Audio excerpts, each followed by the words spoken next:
दोस्तों आजकल general body checkup की एक आम सी बात हो गई और बहुत सारे लोग समय-समय पर अपनी बॉडी का जो चेकअप जनरल चेकअप है जिसमें मूलतः जो है वो ब्लड टेस्ट ही होते हैं और साथ ही साथ कुछ और टेस्ट भी होते हैं। लेकिन आज हम उन ब्लड टेस्ट के इंटरप्रिटेशन से संबंधित कुछ बातों की चर्चा यहाँ पे करते हैं।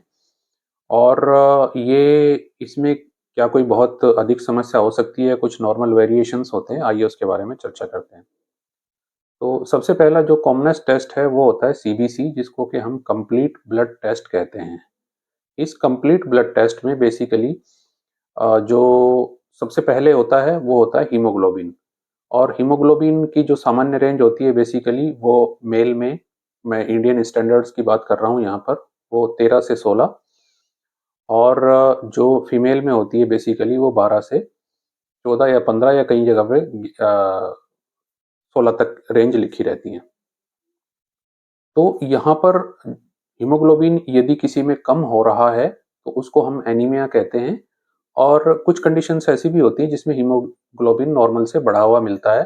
पर्टिकुलरली ऐसी कंडीशंस होती हैं। देखिए होता क्या है कि जो ब्लड है वो एक डायनामिक मीडिया है और उस डायनामिक मीडिया में जो है यदि हम ओवर हाइड्रेशन करेंगे या पानी की ज़्यादा मात्रा ब्लड में चली जाएगी तो जो हीमोग्लोबिन है उसका लेवल बेसिकली कम डिटेक्ट होगा। और यदि वहाँ पे पानी की मात्रा कम हो गई है यानी कि डिहाइड्रेशन की कंडीशन है, जैसे कि बहुत ज़्यादा डायरिया या फीवर आदि कंडीशन में हो जाता है, तो वहाँ पे हीमोग्लोबिन बढ़ा हुआ मिलता है। बट एक नॉर्मल इंडिविजुअल में जो रेंज है वो मैंने आपको बता दी है। तो यदि ये कम है तो उसको एनीमिया है। और यदि जो है बहुत अधिक कम हो रहा है यानी कि यदि जिसको कि हम mild to moderate to severe 3 category में डिवाइड करते हैं बेसिकली। और कुछ ऐसी कंडीशंस होती हैं जिसमें बॉडी में से बहुत अधिक ब्लड लॉस हो जाता है, जैसे पाइल्स की कंडीशन होती है, वहाँ पे बहुत खून की कमी हो जाती है या आंत की कुछ और समस्याएं होती है या न्यूट्रिशन। वो तो एनीमिया के बहुत सारे प्रकार हैं, लेकिन यहाँ पे केवल आपको ये याद रखना है कि बहुत अधिक हीमोग्लोबिन कम होने की जो कंडीशन है वो एनीमिया है और उसका फर्दर इन्वेस्टिगेशन किया जाना चाहिए। उसके बाद एक आता है टोटल ल्यूकोसाइट काउंट जिसे टीएलसी कहते हैं। ये व्हाइट ब्लड सेल्स की काउंट होती है बेसिकली। ल्यूको माने व्हाइट और साइट माने सेल, कोशिकाएं। तो इन बैक्टीरियल इन्फेक्शन की कंडीशंस में ये बहुत ज़्यादा बढ़ जाती हैं, टीएलसी की मात्रा बढ़ जाती है। और वायरल फीवर की कंडीशन में या वायरल इन्फेक्शन की कंडीशन में ये कम हो जाती हैं। तो बढ़ी हुई अवस्था को ल्यूकोसाइटोसिस और कम अवस्था को ल्यूकोपीनिया कहते हैं। इनकी जो नॉर्मल रेंज होती है वो 4000 से लेकर के 11000 की रेंज होती है। अब ये जो व्हाइट सेल्स होती हैं बेसिकली ये 5 प्रकार की होती हैं। इसका भी अलग-अलग फ्रैक्शन वहाँ पे दिया हुआ होता है, जिसमें कि सबसे पहला होता है न्यूट्रोफिल जो एक्यूट इन्फेक्शन में बढ़ता है, जिसको पॉलीमॉर्फ भी कहते हैं। फिर एक लिम्फोसाइट होता है, लिम्फ यानी कि लसिका कोशिकाएँ जो होती हैं। उसके बाद एक इओसिनोफिल्स होते हैं जो कि एलर्जी की कंडीशन में बढ़ते हैं। फिर बेसोफिल और मोनोसाइट्स होते हैं जो कि क्रोनिक इन्फेक्शंस में बेसिकली बढ़े हुए देखने को मिलते हैं। और इसके बाद एक कंडीशन होती है जिसको कहते हैं हम ईएसआर। और ईएसआर से पहले हम प्लेटलेट काउंट की चर्चा कर लेते हैं। तो ब्लड में जो तीसरी महत्वपूर्ण कोशिका होती है वो होती है प्लेटलेट्स या थ्रोम्बोसाइट्स, जो कि खून का थक्का जमाने में मददगार होती हैं। तो इनकी मात्रा जैसे कि कुछ वायरल इन्फेक्शंस में ये कम हो जाती हैं और पर्टिकुलरली जो डेंगू फीवर है, डेंगू फीवर में बहुत तेजी से प्लेटलेट काउंट डाउन होती हैं और बहुत अधिक प्लेटलेट गिरने से ब्लीडिंग होने का डर रहता है और ऐसे पेशेंट्स में मुंह से, नाक से खून की प्रवृत्ति हो जाती है, इंटरनल ब्लीडिंग भी देखी जा सकती है। तो इनको हम प्लेटलेट्स कहते हैं और ये बहुत ज़्यादा कम हो जाती हैं तो इसको हम थ्रोम्बोसाइटोपिनिया कहते हैं। क्योंकि थ्रोम्बोसाइट इसलिए कहते हैं, साइट माने कोशिका और थ्रोम्बो माने क्लॉट, ब्लड का क्लॉट, क्योंकि ये जो थ्रोम्बोसाइट्स या प्लेटलेट्स हैं ये ब्लड के कोगुलेशन में सहायता करती हैं। इसके बाद ईएसआर होता है। तो ESR erythrocyte sedimentation rate anaemia condition में कम हो जाता है या कुछ क्रोनिक इन्फ्लामेशन होते हैं बॉडी में, जैसे ट्यूबरकुलोसिस है और रूमेटॉइड आर्थराइटिस है या कुछ कैंसर्स की अवस्थाओं में भी ईएसआर काफ़ी बढ़ा हुआ देखने को मिलता है। तो ये कुछ जनरल जो है वो सीबीसी की बात यहाँ पे हो गई। सीबीसी के बाद जो आता है वो आता है ब्लड शुगर। देखिए ब्लड शुगर आजकल एक महामारी का रूप ले चुका है भारत में। और सामान्य रूप में हमारा ये मानना है कि जो फास्टिंग ब्लड शुगर होती है यानी कि रात को खाना खाने के बाद जो सुबह की जो शुगर होनी चाहिए वो 110 से अधिक नहीं होनी चाहिए। तो जो उसकी अपर लिमिट है वो 110 होनी चाहिए, यानी कि 70 टू 110 इज ओके। उसके बाद खाना खाने के बाद यानी खाना खाने के 2 घंटे बाद जो हम पोस्ट प्रांडियल शुगर लेते हैं तो वो 140 तक होनी चाहिए। और रैंडम यानी कि जब कभी भी हम कोई एक सैंपल शुगर का ले लेते हैं तो किसी भी कंडीशन में वो 160 से ऊपर नहीं जाना चाहिए। ये तो हो गई करंट की बात। और यदि हम एवरेज शुगर निकालते हैं पिछले 12 हफ्तों की तो उसके लिए हम HbA1c कराते हैं, यानी कि ग्लाइकोसाइलेटेड हीमोग्लोबिन। ग्लाइकोसाइलेटेड यानी कि शुगर से परिपूर्ण जो हीमोग्लोबिन है उसकी मात्रा, सैचुरेटेड जो हीमोग्लोबिन है ग्लूकोज से उसकी मात्रा कितनी है, तो वो बेसिकली पिछले 3 महीने का एवरेज शुगर दे देता है।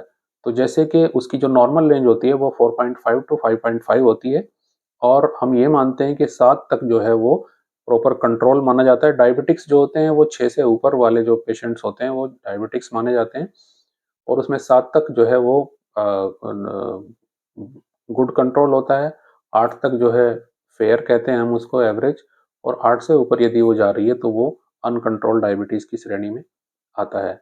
इसके बाद जो लीवर फंक्शन टेस्ट बेसिकली होता है, लीवर फंक्शन टेस्ट में जो एनालिसिस हम लोग करते हैं उसमें एक तो होता है बिलिरुबिन यानी कि जो पिगमेंट होता है। इसके 2 भाग होते हैं, एक अनकॉन्जुगेटेड और एक कॉन्जुगेटेड। और इन दोनों का जो जोड़ होता है वो टोटल बिलिरुबिन होता है। तो टोटल बिलिरुबिन की मात्रा जो होती है वो 1.3 से अबव नहीं होनी चाहिए, यानी कि उसकी नॉर्मल रेंज है अप टू 1.3 मिलीग्राम पर डेसीलीटर।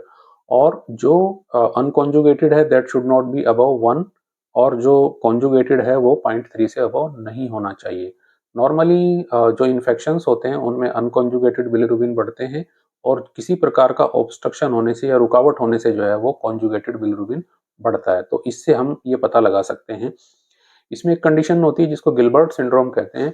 उसमें नॉर्मल कंडीशन में भी कई बार ये 3-4 की रेंज में बिलिरुबिन चला जाता है, बट वो एक बीमारी नहीं मानी जाती है। तो यदि हमको ऐसा लगता है कि भाई यहाँ पे बिलिरुबिन बढ़ा हुआ है तो हमको फर्दर इन्वेस्टिगेशंस करने चाहिए, जिसमें कि हेपेटाइटिस से संबंधित कुछ इन्वेस्टिगेशंस, हेपेटाइटिस ए, बी, सी और ई के इन्वेस्टिगेशंस होते हैं। इसके बाद इसी में दूसरा जो प्रोटीन का डिटर्मिनेशन होता है जिसमें एल्बुमिन और ग्लोबुलिन्स भी होते हैं और साथ ही साथ जो सबसे इंपॉर्टेंट होते हैं वो होते हैं लीवर एंजाइम्स। लीवर में बेसिकली 3 एंजाइम्स होते हैं। इसमें एक तो एसजीओटी जिसको एएसटी और एक एसजीपीटी जिसको एएलटी और तीसरा जीजीटी होता है। जो जीजीटी होता है वो लीवर स्पेसिफिक होता है, यानी कि लीवर में कोई प्रॉब्लम्स होने की वजह से वो जीजीटी भी बढ़ता है। पर्टिकुलरली अल्कोहलिक्स में ये जो एंजाइम्स है ये सदैव बढ़े रहते हैं। बहुत अधिक बड़े होने का मतलब ये है कि लीवर में कुछ ना कुछ इंजरी अवश्य है और कम मात्रा में बॉर्डर लाइन से थोड़ा सा ऊपर बढ़े रहने से, पर्टिकुलरली एसजीपीटी यदि बढ़ा रहता है जो कि लीवर स्पेसिफिक होता है, तो उसमें कहीं न कहीं फैट मेटाबॉलिज्म का डिस्टर्बेंस होता है। तो ये थोड़ी मात्रा में लगभग सभी में बढ़ा हुआ मिलता है, तो इसमें कुछ नहीं करना होता है। ऐसे फैटी लीवर के पेशेंट्स में अधिक ये देखने को मिलता है बढ़ा हुआ, तो हमको जो शुगर और फैट का कंजम्पशन है वो कम करना होता है, एक्सरसाइज की मात्रा बढ़ानी होती है और फ्रूट्स को अपनी डाइट में शामिल करना होता है, तो ये धीरे-धीरे नॉर्मल आ जाता है बेसिकली।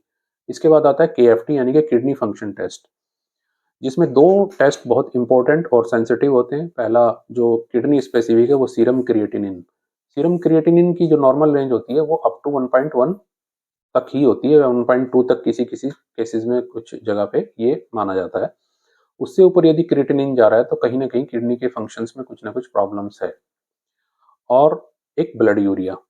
तो यूरिया और क्रिएटिनिन 2 चीज़ें ऐसी होती हैं जो कि किडनी की डैमेज को बताती हैं। यदि ये बढ़ रही हैं तो हमें अलर्ट हो जाना चाहिए और पर्टिकुलरली यदि वो पेशेंट डायबिटिक या हाइपरटेंसिव है तो उसमें तो बहुत ही ये चीज़ देखना पड़ता है। इसके साथ-साथ ही किडनी में यूरिक एसिड का भी डिटर्मिनेशन हो जाता है। यूरिक एसिड जैसा कि आप जानते हैं कि यदि बढ़ा हुआ होता है तो वो पैर के जॉइंट्स में जमा होकर के वहाँ पे दर्द या सूजन उत्पन्न करता है, तो जिसको कि हम गाउट कहते हैं। और इसके अलावा इलेक्ट्रोलाइट्स का जो है जाँच भी इसमें इंक्लूड होती है केएफटी में, जिसमें सोडियम, पोटेशियम और कैल्शियम प्रमुख होते हैं। ये हमारे बॉडी के मुख्य इलेक्ट्रोलाइट्स होते हैं।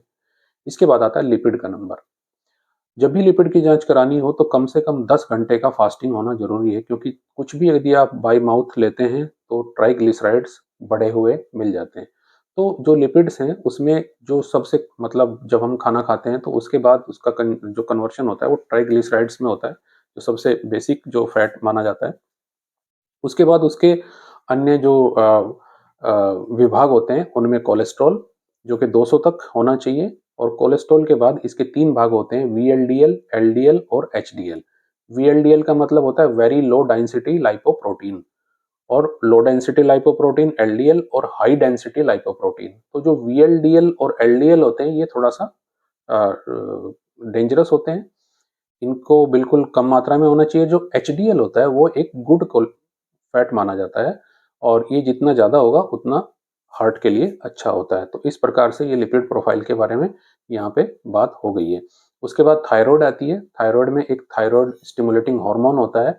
यदि किसी कारण से थायराइड का फंक्शन कम हो गया है तो बॉडी पहले क्या करती है, उसको स्टिमुलेट करती है। तो उसको स्टिमुलेट करने के बाद जो एक थायराइड स्टिमुलेटिंग हार्मोन होता है उसकी बॉडी में मात्रा बढ़ जाती है। तो बॉडी में मात्रा यदि बढ़ी हुई है तो इसका अर्थ ये है कि कहीं ना कहीं जो थायराइड है उसकी फंक्शन में कुछ कमी बेसिकली देखने को मिल रही है। उसके अलावा जो दो उसके स्पेसिफिक हार्मोन होते हैं जिसमें T3 और T4 होते हैं, इसका एस्टिमेशन थायराइड के लिए किया जाता है।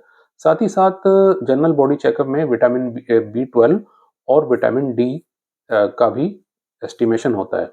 जैसा कि आप जानते हैं कि आजकल की लाइफ स्टाइल में बेसिकली हमारी जो भारतीय संस्कृति है, वर्तमान में जो जिस प्रकार का लोगों का लाइफ स्टाइल है वो बहुत अधिक सन का एक्सपोजर उनमें नहीं होता है, और पर्टिकुलरली अर्ली मॉर्निंग जो यानी कि राइजिंग सन होता है, राइजिंग सन में जो है जो सन बाथ किया जाता है, जो चेस्ट पे आगे एक्सपोज करके पूरा जो उगता हुआ सूर्य है उसमें 45 मिनट तक कम से कम लेटने से जो है वो विटामिन डी की प्राप्ति हमको होती है, जो कि लगभग लगभग आज की लाइफ स्टाइल में असंभव है।